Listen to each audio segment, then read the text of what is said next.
Okay, I'm here with Sharon. We're out here in a park in Los Angeles. Sharon, I see you setting up your tent, your makeshift. How's your day going today? Kind of rough, but it's still going smooth. They had us move from swimming pool area, the concrete area, and to move over here, and it's like dirt everywhere. Okay. So it's kind of rough. It's a little bit rough. But I've only been here for like less than, I guess, 24 hours. So that's it. Can I ask how old you are? Okay. You told me earlier, I won't let them know. How long have you been homeless? Here in Los Angeles for 6 months. I was staying with my son and his girlfriend and kids. And I really liked that because I hadn't seen him in a while. I was in Dallas, Texas, and moved back here because I wanted to be closer to the family, etc., because they're growing up. And I didn't want to make any mistakes. I know grandmothers are stern, especially when it comes to house cleaning. And the kids were out of school because of all the COVID things, and we really did bond. And I didn't want to do anything to fracture. I wanted to, if I had to be stern, I wanted to wait a while. So the best thing is, it's like you leave before there's too many conflicts, misunderstandings, or because they don't know me. So I didn't want to lean in and be, are you crazy? You want to put them dishes away? I just washed all those dishes, 4 or 5 times now. And they're, they're just bored. They, COVID, like I said, COVID hit, and they were just bored. So they were eating and playing, and they're like kids do. What do you want folks with homes to know about the homeless that they may not know? Well, I mean, it's definitely a struggle. It really is. I told you that reason why I left, but I also left because I wanted to try out a greenhouse or a wedding tent to use as a greenhouse. And I didn't want to wait till I got out in the desert to make all my mistakes. So I came here. But so it was a two-sided deal. I need a baby bobcat, and the mayor's office has a program where they offer, cash for it. So I can't buy a baby bobcat. So anyway, that was a portion of it. Then I kind of got stuck, because you have to adhere to the rules, but also it's just because it's just so many things going on. I mean, it's a lot of stuff. I know people are, struggling to pay their rent, and they're trying to do that. So necessity is before anything else. What's been your best experience that someone has done for you out here while you're homeless? Well, I mean, people, the charge up would be really good. Charge up, Matt has a charge up. He comes to charge all the phones, etc. That was exceedingly helpful because I already had 2 chargers and it just wasn't sufficient. People call constantly and all the time, and well, not constantly all the time, not that popular, but there's quite a few people who call, and it just runs down the phone, just for simple things. They leave a voicemail or whatever, it runs that phone down. So I was investing a lot of money in getting chargers. So he came up and they started charging everybody's phone, my laptop, headphones, just everything. Because when you're out here, okay, that's a fair deal. When you're out here, it's like, oh my God, you want to sit on your money, but you're bored. So you try not to overspend, and you end up watching movies all day long. What's been your worst experience? When it was 45 degrees. Yeah, it was 45 degrees, and like I said, I just moved the tent from back there to here. So the sidewalk kept a lot of heat, and I have it on YouTube. No, I have it on TikTok. How hot it was. It was like 100 degrees in the tent, but it was like 80 degrees outside. So it worked, you know. And what else? Yeah, that was it. That 45 degrees is kind of rough. That's not kind of rough. It's really bad. Exactly. What type of items could you possibly use? A wedding tent? A baby bobcat? Okay. A truck? Yeah. No. Yeah, I see you trying to set up your tent, your situation right here.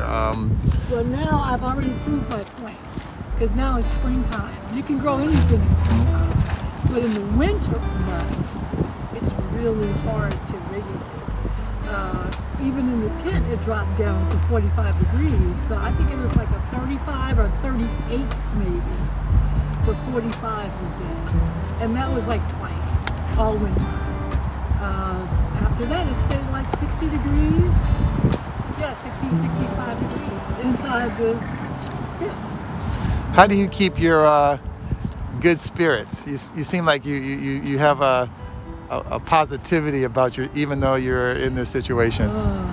Okay, well, that's a little bit tricky. I'm sleepy drunk. I've been up all night, and people will tell you. So I tried to set this up, and it fell down. Set it up, and it fell down. They wouldn't even let me get to the point where I put the diagonal slacks in. It just wouldn't cooperate. So you actually need a tent. Well, I'm still gonna put this. I need to. Yeah. Yes. Okay. And what type of services do they have? Are individuals that come through, or organizations that come through to help all of you? At this point, I really, when I first left the kids' house, I went to FEMA. FEMA had a shelter for COVID to get people out of the atmosphere because they weren't sure how it was going to affect people. I couldn't stay in FEMA because it was freezing cold. I hate to be like that. I have a bad back, largely, but I have two, I think they're called bone spurs. And normally I exercise, but I've been really kind of gentle these days. So I applied for Medicaid, Medicaid or whatever. So I'm hoping I'll find a physician that will take care of both laser surgery for the foot and cortisone shot for the back. Okay. Do they have bathroom, shower facilities over on this side of the park, or? They do not. Okay. It's my understanding that there is a recreation over there, recreation thing over there, but it's not. We don't have access to that. Okay. It's a bathroom in another building by the, I think, skateboarders use. So I think they have that. It's really small, and one of the bathrooms, the toilets, they don't work, so it's only one. So I have to go down that way in a hurry. Run. If you could change something about your past and go back in time, what would it be? I could change something about it. I won't say what I really want to say. So I said the next thing. Yeah, I don't know. I really don't. I mean, it's like I said, I came here. I left Chicago very first day because they had that emergency situation, and it was 30 below zero. That was the temperature. The wind field factor was so bad that the trains stopped running, UPS didn't deliver, the post office didn't deliver, the mayor said it's a state of emergency, everybody stay home. That's how bad it was. And it remained that way for 7 days. So my daughter begged me, Mom, come to Dallas, come to Dallas. what she didn't explain to me was that Dallas goes up to 109. So I go from 30 negative to 109 in the summer. I was like, I'm going back to Cali. Going back to Cali. I was like, okay, that's it. At least we have some type of, like, you know, some type of media. So you have some family here and some. Yeah, they're all over the place. They're growing. In Chicago, in Dallas, one's here, and the other one's in Washington, the state of Washington.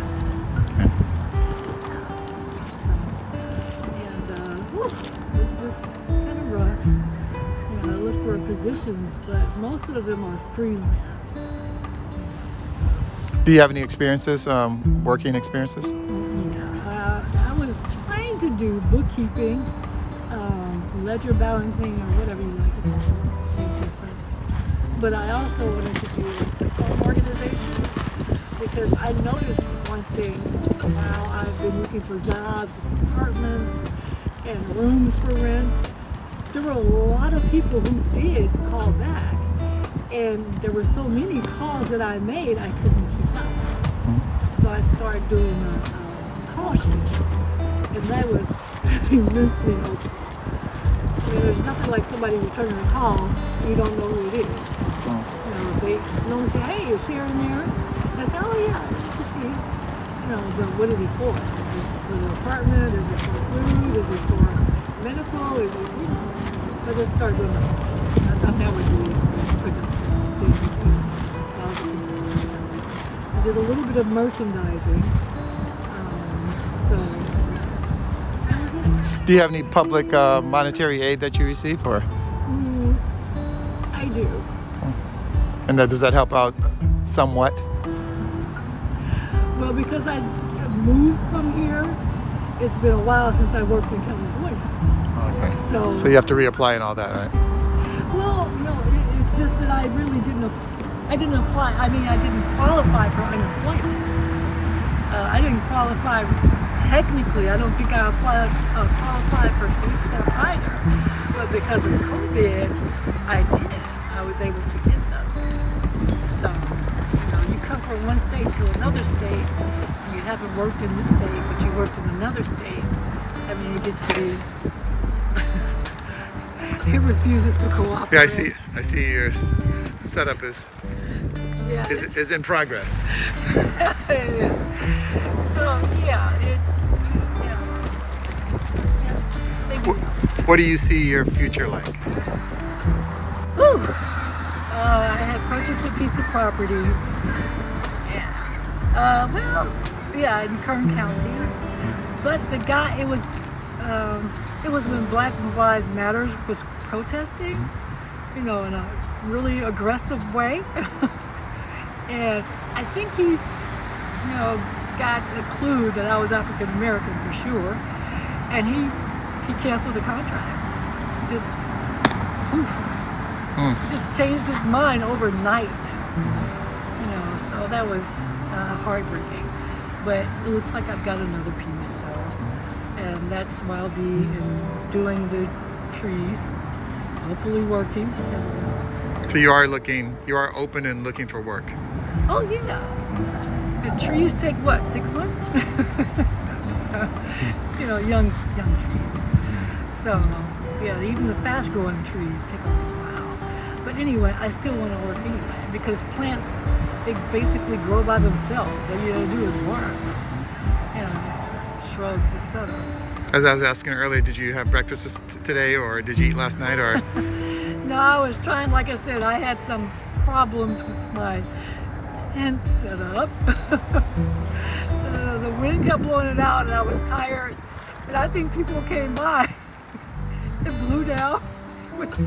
I was so tired, I said, well, this is where I'm gonna sleep tonight. No, I'm sure it was kind of cool last night. Yeah, it collapsed and I had plenty of coverage, but it collapsed and it was like this. And people were like, she can't do that. I'm like, I'm going to sleep, I don't care. Well, last night I toughed it out. I tried to stay up, I got the back. The side keeps falling down because I'm trying to work on this side. and get those spin over, and I need to spin those over. Okay. Normally it works like a charm, but So you're pretty good with your hands, I see. You got some equipment and 2 hands ready for work. well, normally I work in like manufacturing, so I'm like, and this is like, oh, not so good. But these are splits, because I took them down yesterday, and I took them down kind of fast. It's like, let's go. And so, yeah, it'll be all right. I mean, really. So that's it. That's it. As I said earlier, I'm going to get you some lunch. You said you're not hungry right now, huh? Well, I don't think I can. I think I'm going to sleep. Oh, because you didn't sleep last night. I didn't sleep at all. I mean, I stayed up. I didn't wake up until 1. And then I started working on this again, clearing in the area, make sure I keep everything clean. Yeah, I know. Putting everything back in and kind of like get my edges, so Right. I know where the tents stop, and then get the coverage on the top. Well, later I'm going to give you my number, and I'll help out with however I can, like that. I kind of see what things that you're in need of, some shelter, clothing, food, this and that. So, Clothing. I got clothes for job interviews. Oh, you do? So Okay. yes, shoes and clothes. Because Okay. when I came here, I didn't have anything. And then when I came, I got all exercise clothes and then couldn't exercise. Okay. So then I switched over and got some, I got, what do you call it? The stimulus check. Okay. So I got Okay. pumps, lots of pumps, like 2 or 3 pair of pumps, and skirts, and I got my drug test, and I got a background screening. Mhm. So if anything there that's gonna keep me from getting a job, I want to Okay. know about it. Okay. So, Now those things are all good. yeah. Okay, Sharon. Well, it's been a pleasure. Thanks for sharing your experience, All right. Okay. and we'll talk at some point.